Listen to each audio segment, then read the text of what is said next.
Nomor 23 Tahun 2014 tentang pemerintahan daerah, dalam rangka mensejahterakan rakyat, pemerintah daerah dijalankan dengan prinsip otonomi dan tugas pembantuan. Untuk menjalankan otonomi daerah dan tugas pembantuan tersebut, maka daerah membuat peraturan daerah. Jadi bisa dikatakan bahwa peraturan daerah adalah peranti lunak pemerintahan daerah. Melalui peraturan daerah inilah kehidupan masyarakat suatu daerah diatur agar aman, tertib, dan tentram. Ketika semuanya berjalan tertib, maka investasi akan masuk, pendapatan masyarakat dan daerah akan meningkat, sehingga kesejahteraan masyarakat akan tercapai. Namun terkadang ada sebagian masyarakat yang tidak memahami pentingnya peraturan daerah. Mereka berlaku tidak taat, melanggar peraturan daerah, sehingga mengganggu ketertiban dan ketentraman masyarakat. Akibatnya, investor menjadi malas untuk berinvestasi, sehingga berdampak tidak tercapainya kesejahteraan masyarakat. Kalau dampak pelanggaran peraturan daerah seburuk itu, apakah peraturan daerah tidak memberikan sanksi kepada para pelanggar? Ada, yaitu sebagaimana yang diamanatkan pada pasal 238 Undang-Undang Nomor 23 Tahun 2014 tentang pemerintahan daerah. Jadi, siapa yang harus menegakkan peraturan daerah? Sebagaimana pasal 255 ayat 1 Undang-Undang Nomor 23 Tahun 2014 tentang pemerintahan daerah, yang bertugas menegakkan peraturan daerah adalah Satuan Polisi Pamong Praja. Jadi, seorang polisi Pamong Praja harus paham loh guys, bagaimana pola tindak, pola sikap, dan pola operasi yang harus dia lakukan dalam penegakan perda. Tapi perlu diingat ya, bahwa kewenangan Satuan Polisi Pamong Praja hanya menegakkan sanksi non-pidana di dalam peraturan daerah. Sampai sini, paham ya? Oke, kita lanjut lagi. Nah, kalau Satuan Polisi Pamong Praja hanya menegakkan sanksi non-pidana, lantas untuk sanksi-sanksi pidana, siapa ya yang menegakkan? Sesuai pasal 257 ayat 1 dan 2 Undang-Undang Nomor 23 Tahun 2014, yang menegakkan sanksi pidana perda adalah penyidik sesuai dengan ketentuan peraturan perundang-undangan dan penyidik pegawai negeri sipil atau PPNS. Terus, siapa yang dimaksud dengan penyidik pegawai negeri sipil tersebut? Yang dimaksud penyidik pegawai negeri sipil atau PPNS untuk penegakan perda adalah PPNS yang memiliki kawalan Undang-Undang Nomor 23 Tahun 2014. Oh, jadi sudah ada petugas yang menegakkan perda ya? Terus bagaimana petugas-petugas tersebut melakukan proses penegakan perda? Begini guys, dalam proses penegakan peraturan daerah, senantiasa harus dikedepankan persuasi dan tindakan non-justisial terlebih dahulu oleh Satpol PP ya, yakni melakukan sanksi-sanksi non-pidana seperti sanksi administratif, dibantu oleh Dinas Pemangku Peraturan Daerah. Kalau sanksi administratif sudah diberikan, namun masih saja melanggar, tindakan apa yang harus dilakukan? Jika demikian, maka Satpol PP akan melaporkan tindakan pelanggaran tersebut kepada PPNS. Selanjutnya, atas laporan kejadian tersebut, PPNS diperintahkan untuk bertugas menegakkan sanksi pidana atas pelanggaran yang dilakukan. Lantas, siapa yang memerintahkan penyidikan oleh PPNS? Yang memerintahkan adalah atasannya. Oleh karena itu, atasan PPNS seyogyanya adalah PPNS. Dalam hal atasan PPNS bukan PPNS, maka surat ditandatangani oleh PPNS diketahui oleh atasannya. Sebagai institusi yang diberi amanat untuk menegakkan perda, maka Satpol PP berfungsi sebagai koordinator dalam proses-proses penegakan perda di daerahnya. Karena perda memuat juga sanksi pidana yang harus ditegakkan oleh PPNS. Maka Kepala Satuan Polisi Pamong Praja dan pejabat yang membidangi penegakan perda di Satpol PP harus memiliki kualifikasi PPNS agar bisa memerintahkan anggotanya yang PPNS untuk melakukan tindakan penyidikan.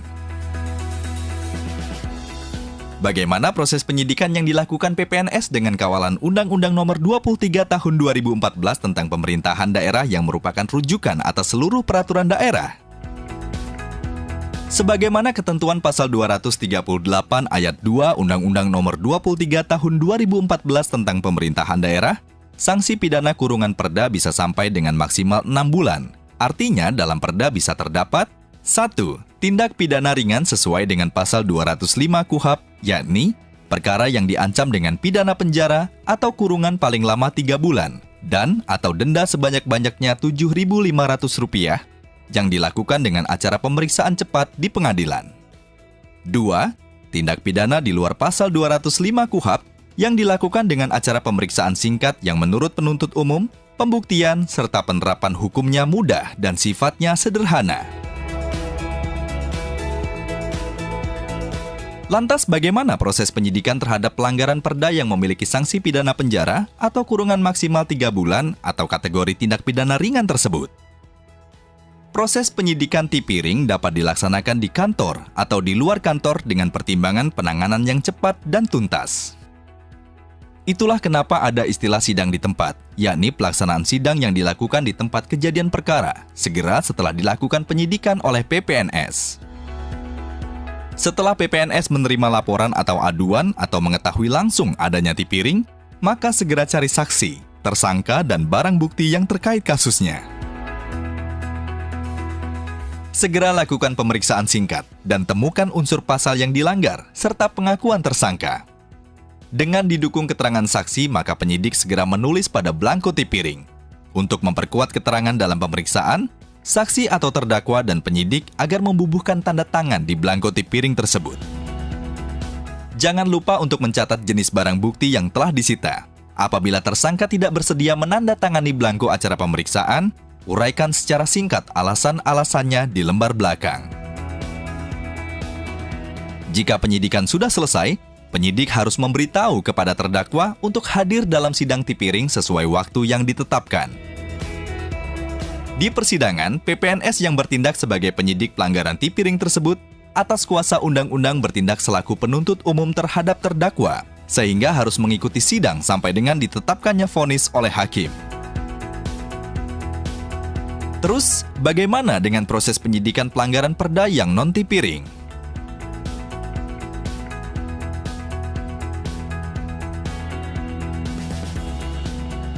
Proses penyidikan pelanggaran yang non-tipiring meliputi proses-proses dari mulai penyelidikan, penindakan, pemeriksaan, sampai dengan penyerahan berkas perkara, tersangka, dan barang bukti ke kejaksaan.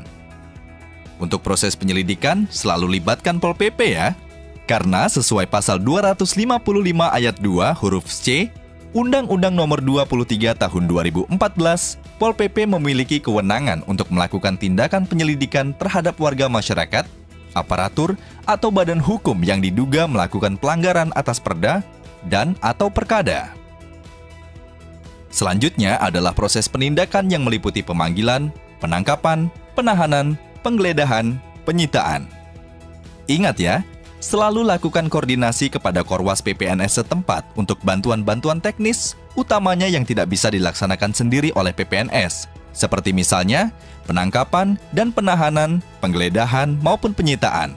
Ingat, lengkapi juga dengan persyaratan izin dari Ketua Pengadilan setempat untuk tindakan-tindakan yang memerlukan persyaratan tersebut.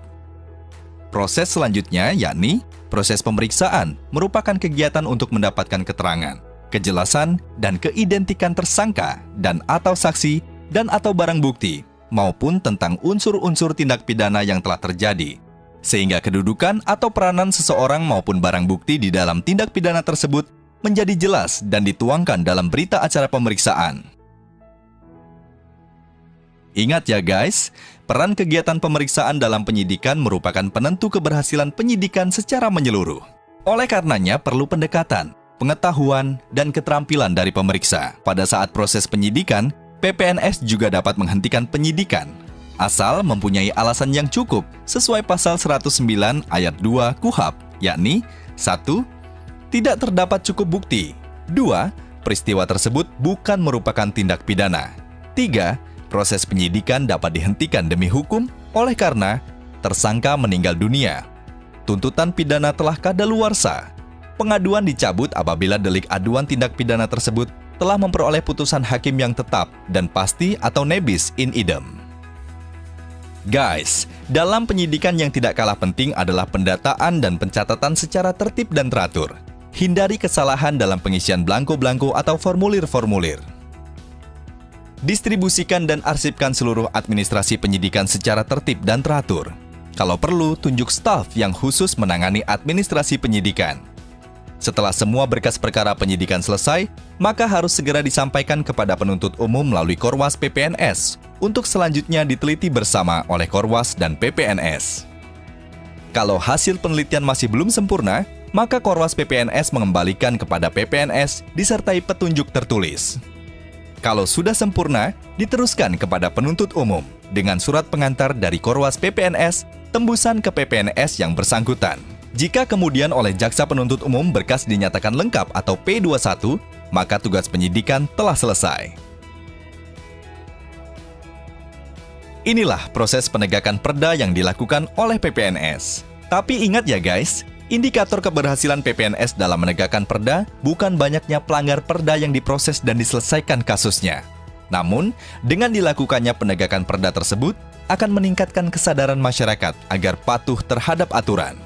Apabila masyarakat sudah patuh terhadap aturan, kondisi daerah akan dinamis, yang memungkinkan pemerintah daerah dan masyarakat dapat melakukan kegiatan dengan tentram, tertib, dan teratur. Dengan demikian, investor akan masuk, sehingga kesejahteraan masyarakat pun akan terwujud.